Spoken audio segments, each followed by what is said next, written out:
speaking of, in particular, Netflix docuseries that you've been working on, Diddy Do It. Right. You've been saying for years that you feel you knew Diddy's character. Right. Yet you said you weren't a part of that lifestyle, you weren't going to the parties. So what makes you so absolutely sure that these kinds of allegations that we've seen against him are true? Well, I'm surprised by the allegations, as surprised as everyone else is. Like, I didn't make the allegations, I didn't tell people to say these things.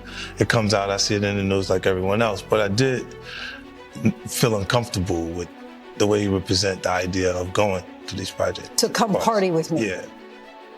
Nigga Puff, like he called, we should kick it on shit after the mace. Right. And like, matter of fact, they sent me the girl pictures, like pictures of the girl, like the shit that y'all saw.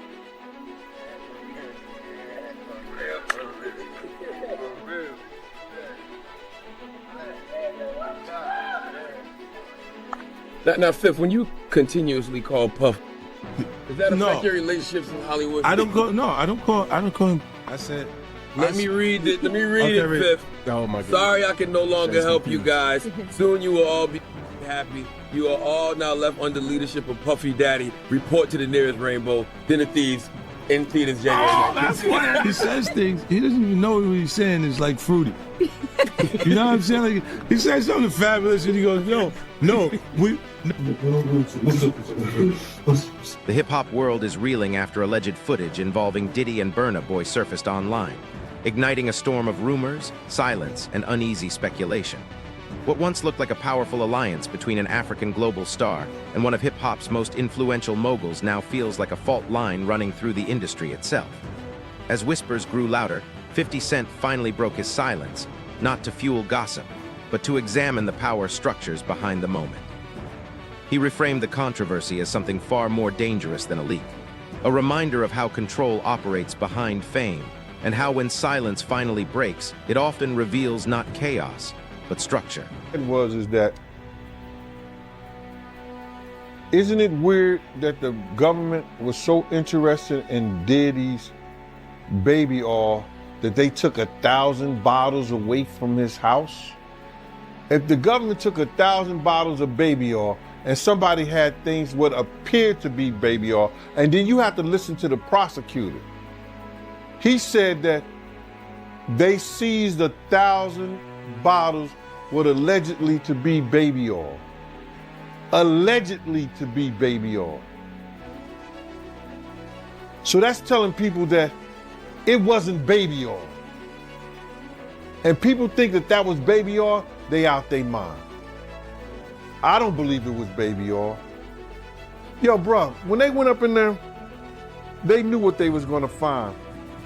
They knew what was ever in that baby oil or that those bottles that appeared to be baby oil, they knew about that at first. You gotta realize 9 times out of 10, that individual that got caught at the airport, that was supposed to be their carrier, told them what they was doing and what they had. I wouldn't put him past that he told them everything. So when they went up in there, they knew they had to take whatever was out there, and that thing that appeared to be baby oil, they took that. They gotta test everything. Before controversy clouded the narrative, Burna Boy's rise felt inevitable. From Port Harcourt to Grammy stages, he emerged as a global bridge between African sound and international dominance. His collaboration with Diddy on Twice as Tall symbolized legacy meeting momentum. Yet even at the peak of success, Burna hinted at pressure, exhaustion, and creative distance, suggesting that elevation may have come with invisible constraints. Fame rewards brilliance, but it often narrows freedom, reminding us that the higher the platform, the tighter the grip can become. Let's see how many of those come back to be baby oil. Bro, listen to me. Costco don't sell that much baby oil. Where you know sell that much baby oil? Yeah, I don't know any store that sell that much baby oil. I know Costco, they came out and said that they don't even sell baby oil. My sentiments exactly. But you personally, right, what do you believe was in the baby oil? If you ever seen a massage parlor being raided, and they walking out the people. Do they take the massage oil with them when they go? No, they just walk out the people who are being arrested. If you ever seen a person getting arrested and the people being arrested in those brothel houses, do they take out the stuff in the brothel houses? No, they don't. They take the individuals who are being arrested out the brothel houses. For them to take 1,000 bottles of baby oil, it's like that they did not leave one. They left people there, but they ain't leave not one bottle. Nobody needed no baby oil. So my whole thing about it is that there was something in that other than baby oil. That's why they took all the bottles. And 9 times out of 10, if I would give it a wild guess, it was, and like some of the people told me, it was probably that GHB. What's that? I think it's gamma hydrox. I looked it up, bro. Let me see. See if I can find it. I know this is just showing everything like that, but oh no. Let me. Yo, somebody tap dance or sing or do something, you know what I'm saying, while I'm doing this. Oh, here it go right here. It's gamma hydroxy butyric. What is it effect on the body? It's a euphoria, drowsiness, decreased anxiety, and memory impairment.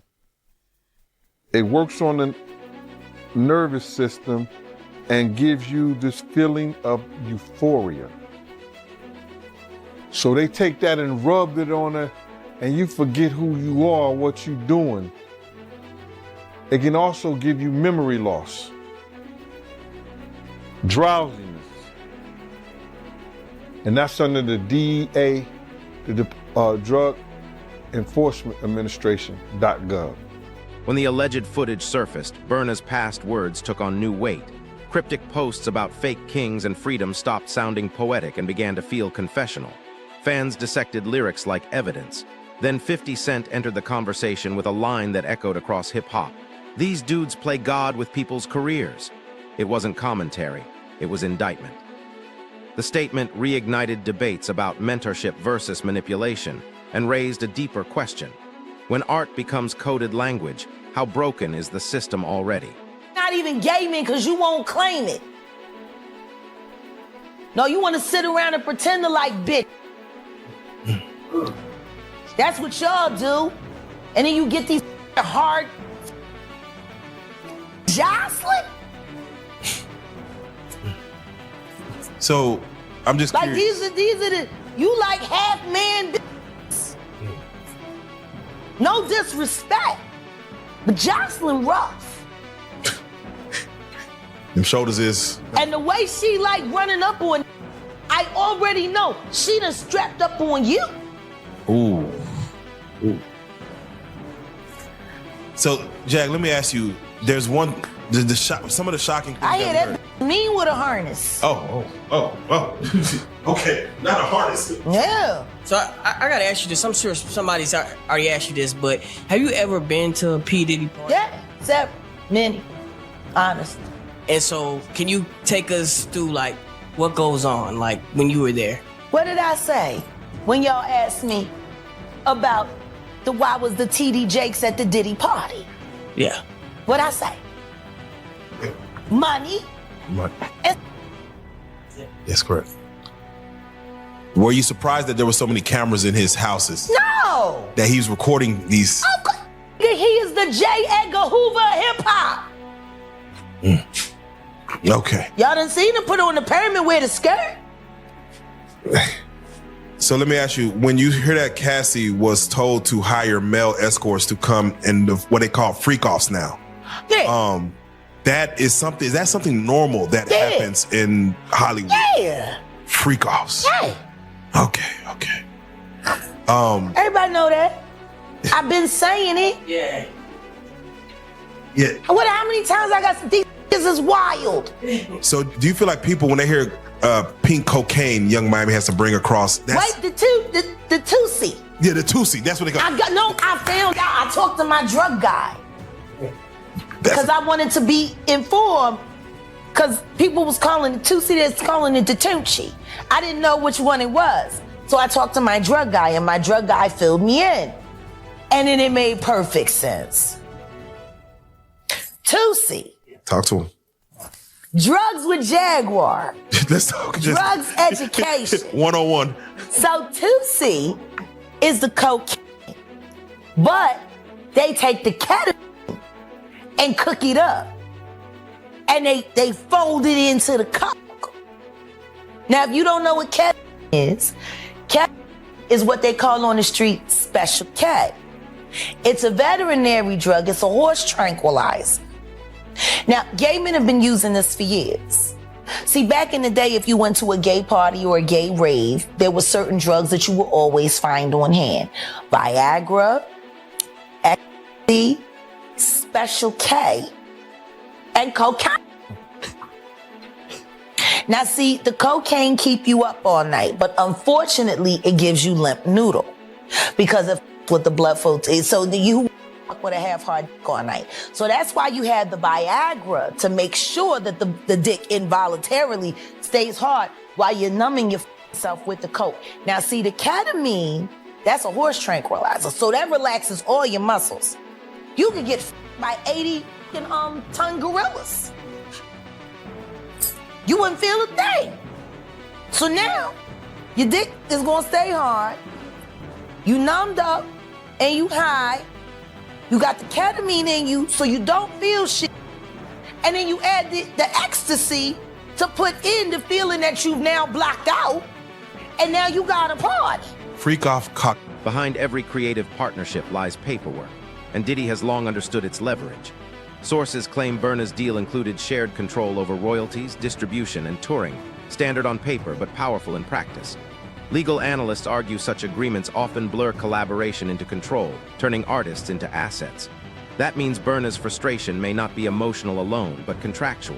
In music, ownership doesn't just define profit, it defines freedom. We want to hear these stories and everything like that, because this is stuff that happened back in the day. And then maybe that if they knew there was going to ever be a YouTube, or they knew there was going to ever be social media, a lot of the stuff probably wouldn't have got played out like it did. But things happen, and these are just stories from the past.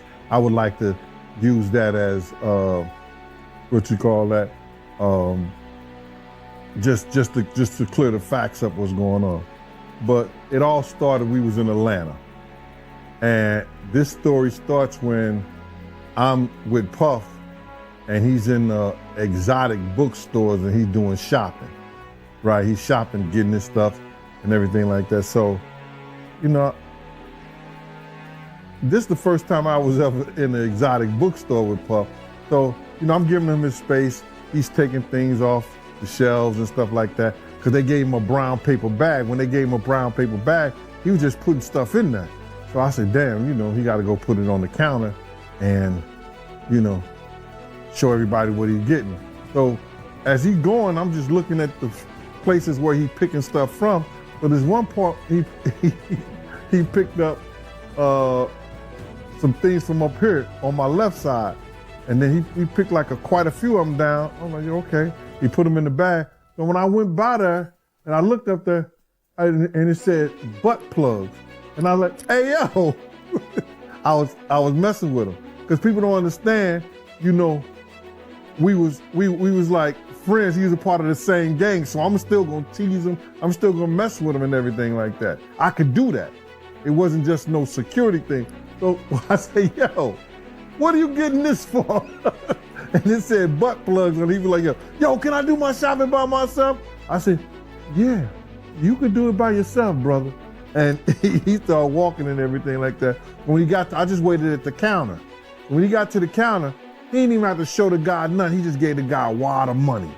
I mean, like, he gave the guy a stack, something like this. And Puff wasn't the dude that carried no 20s and no 50s and nothing like that. And I mean, like, he just said, boom. And we walked out the store. So we had to leave Atlanta and go to North Carolina for a show. You understand? And it was him, this rapper, Sarah, and this other girl. We all got on a G5 jet, and we flew to G4 jet, and we flew to North Carolina. So later on that, I think that afternoon, same day, this rapper and him, they all in the room together.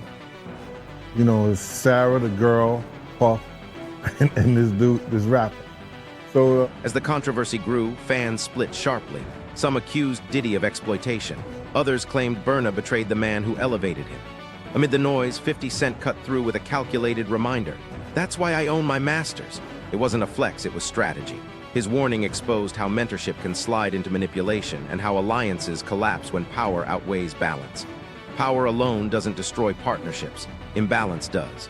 At the door and stuff like that, like, yeah, so then next thing you know, somebody rang the doorbell. We had the presidential suite where we was at. So I opened the door and the dude said, yo, I'm here for my cousin. I said, who your cousin? And he said, Ja Rule. I said, well, he busy right now. He said, he busy doing what? I said, he with Puff, they're in the room, they busy, they don't want to be bothered. He said, well, I'm going in there. I said, bruh, you ain't going in there because he told me they don't want nobody to be bothering them. And he was like, yo, I don't care, man, I'm going in there. That boot like that.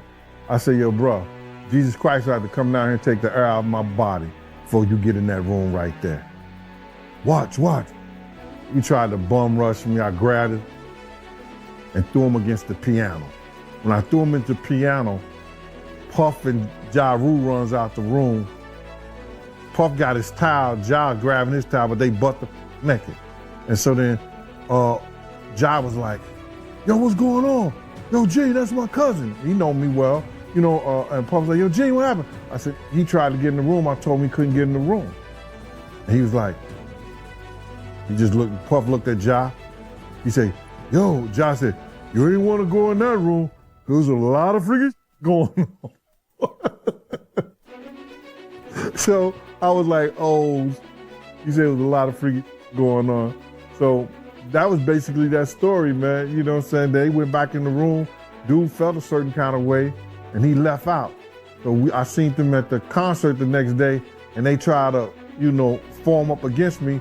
But my man Frank was like, I told my man Frank, I was like, yo, Frank, put yourself in that position. Somebody trying to get in the room, and Ja told you don't let nobody get in the room.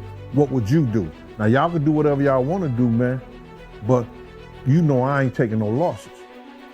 He said, yo, you good, and that was it. Bruh, when Ja said, you don't want to come up in there, a lot of freaky stuff is going on. You got to use your mind. What they was doing with those butt plugs. Right.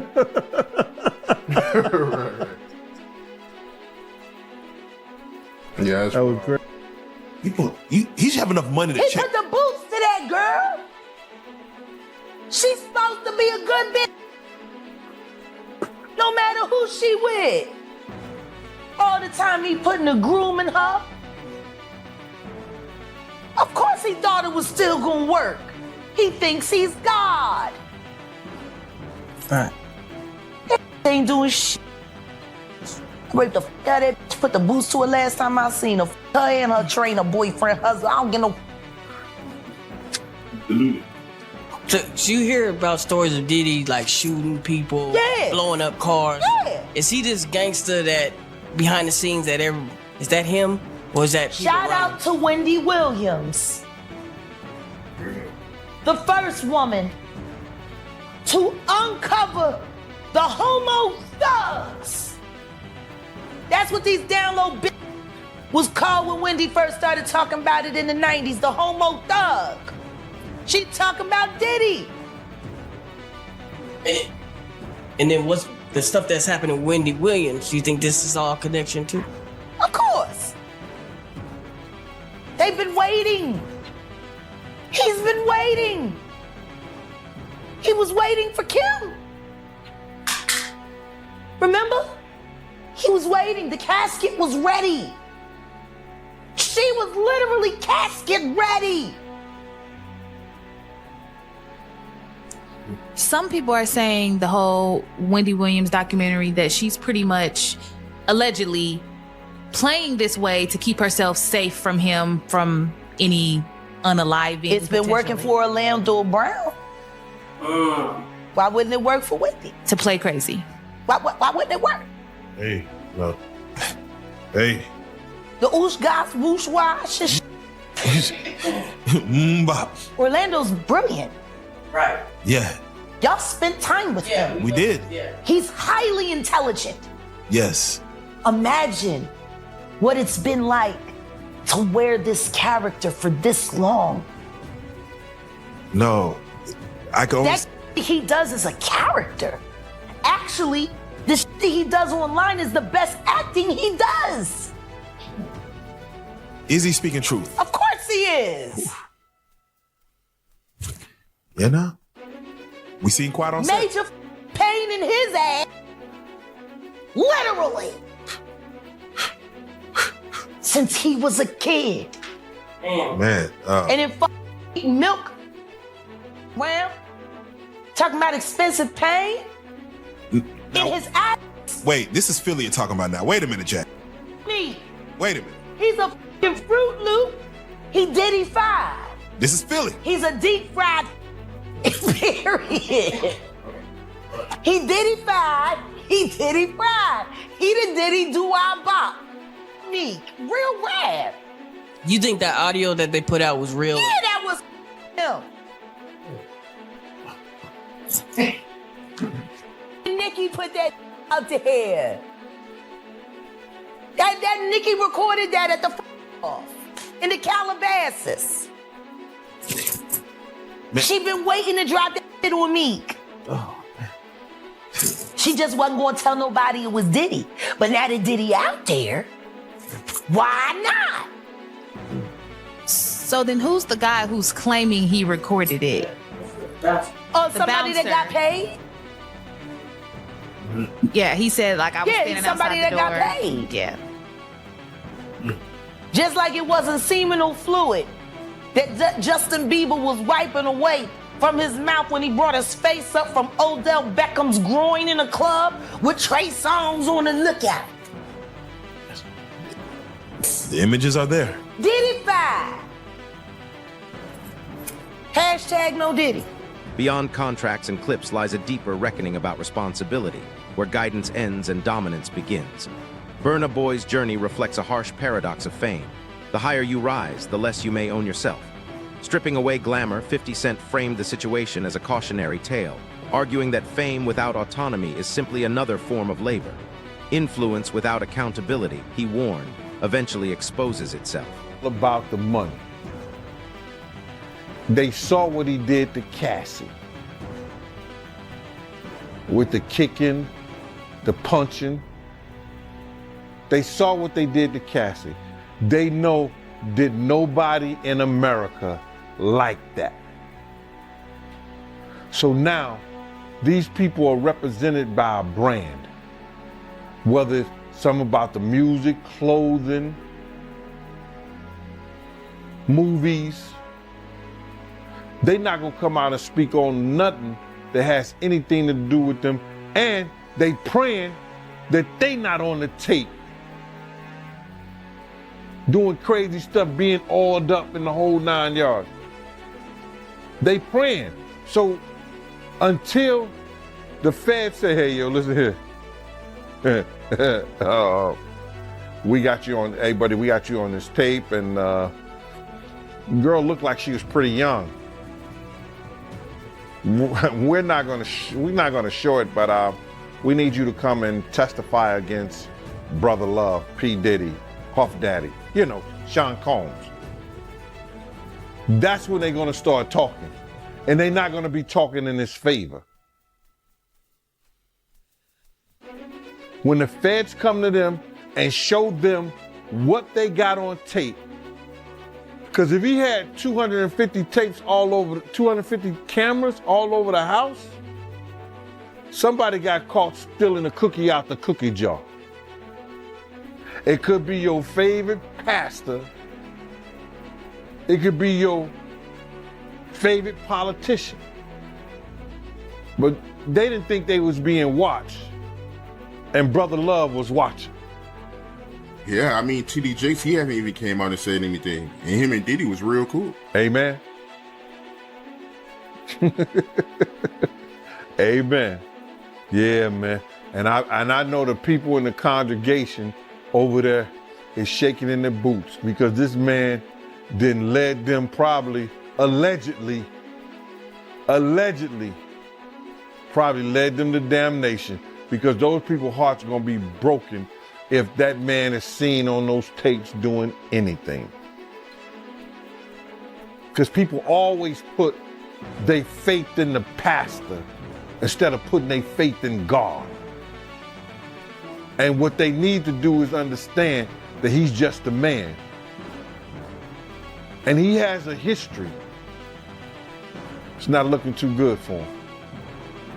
So you feel like celebs are worried that they might be on tape? Oh, they know. That's why they ain't speaking up or saying nothing. Yeah, I was at a Diddy party, but I know I ain't do nothing. When you don't know somebody's taping you, when you don't know that somebody is videoing you in some kind of form or fashion, you got that alcohol, you got the drugs in you, they're a little loose, bruh. They let down all their inhibitions. The music is pumping.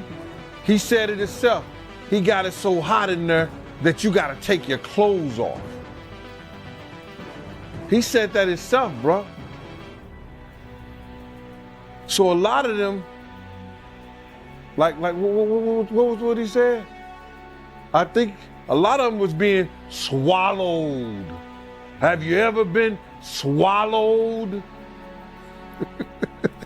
They tell off on themselves all the time, man. You just gotta listen. But why do you think Diddy had all them hidden cameras?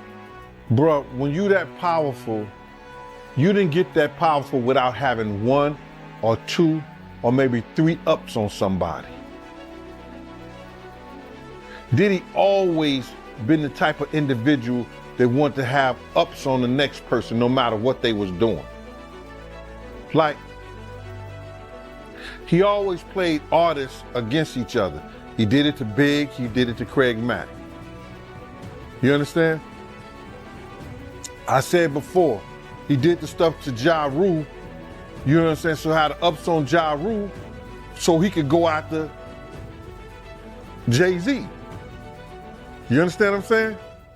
So he always played those kind of up games on people. So to have those cameras and know what he was doing, it's gonna give him the ups on everybody who came to that party. Even your favorite basketball player. Ain't no party like a Diddy party. We know who said that. He may be one of the persons got caught up in the Diddy party. LeBron said that, but yeah, you might be right. You know, it sounds like he had all them hidden cameras to use it against people. I think that was said in the indictment, right? That was said in the indictment. You know, somebody, I think Dawn may have said that. I don't know for sure, and correct me if I'm wrong. He would, even if you didn't want to do something, he would tell an individual, well, I got you on tape doing it before.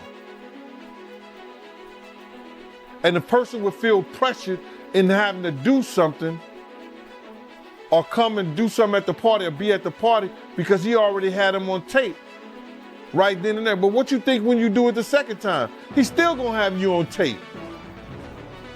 Those tapes is the one who's killing because people don't understand this. Little Rod, he's taping for Diddy in some occasion. when he wrote his indictment up, no, when he wrote his,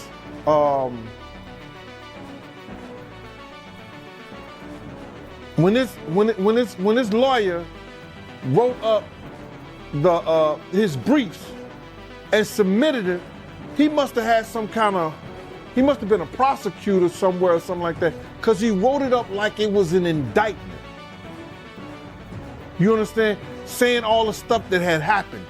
Then, people don't understand this. After he wrote it up and he had the tapes and everything, they sent that to the feds. The feds opened up a case on that. Everybody think it's happened. Oh, the feds looked at Cassie getting beaten, and then they just opened up a case. Nah. I think it was more so Lil Rob and them sending the feds that information. They put in a civil suit, then sent the other stuff over to the feds, and it read like an indictment. So they had to look at it because they see some crimes that was committed in that. And lo and behold, they do a raid on the house. So, to get back to your question, all the footage and everything that they have is going to either help, it's going to help them get some more people or get enough people just to hang Diddy. Zooming out, the Burna Boy saga reveals an uncomfortable industry truth. Control is the real currency of survival. Burna's resistance may signal a generational shift away from validation and toward ownership. When 50 Cent concluded, the game doesn't change, only the players do. His words carried both wisdom and warning. The leaked footage feels less like a scandal and more like a symptom. The real question isn't who leaked it, but who benefits when artists stay silent until they don't.